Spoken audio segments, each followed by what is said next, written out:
Vamos a hablar sobre los hemisferios del cerebro. ¿Qué es el cerebro? Vamos a escuchar un par de definiciones para entrar en contexto. Selene Jade Agina nos dice que el cerebro es como una biocomputadora que funciona en su integridad, pero cada parte del cerebro se va a ocupar de diferentes acciones en el cuerpo humano. Néstor Braidot nos dice que el cerebro está dentro del cráneo, que es una especie de gelatina que está encargada de realizar los procesos cognitivos. Es como un soporte físico para la mente. Carlos Luis Delgado García nos dice que el cerebro es como el hardware de una computadora y la mente es el software, al igual que una computadora. Así que el cerebro es el soporte físico para la mente. Y adentrándonos en lo que son los hemisferios del cerebro, uno de los primeros trabajos que dio a conocer sobre las funciones de los hemisferios del cerebro ocurrió en 1836 a cargo de Mark Darks, quien expuso este trabajo sobre los hemisferios en la Sociedad Médica. Esta exposición tenía que ver cuando este neurólogo francés observa en sus pacientes que tienen dificultades al momento de la comprensión del lenguaje, al momento de expresar el lenguaje de manera oral, tenían algo peculiar, que estas personas tenían lesionada el hemisferio izquierdo del cerebro. De ahí que Darks afirma de que cada hemisferio tiene una diferente función, tanto el izquierdo como el derecho. Aporte sobre este tema de los hemisferios. En 1861 aparece un nuevo estudio y un gran aporte de Paul Broca, un neurólogo que nos dice que los pacientes que tenían dificultad al momento de expresar el lenguaje de manera oral o escrita, pero sí comprenderla, tenía lesiones en el hemisferio izquierdo del cerebro.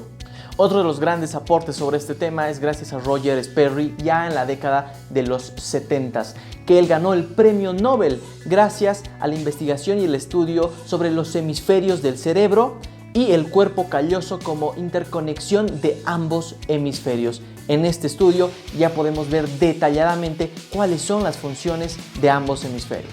La especialización de ambos hemisferios se fue validando gracias a la investigación de dos variables diferentes, la variable analítica y la variable holística, que va a segmentar el trabajo de ambos hemisferios. Algo muy importante. Funcionalmente los hemisferios se ocupan de los procesos sensoriales opuestos. ¿Qué quiere decir esto? De que el hemisferio izquierdo se va a encargar de la motricidad de nuestras extremidades derechas y viceversa. El hemisferio derecho se va a encargar de la motricidad de nuestras extremidades izquierdas. Un dato bastante interesante.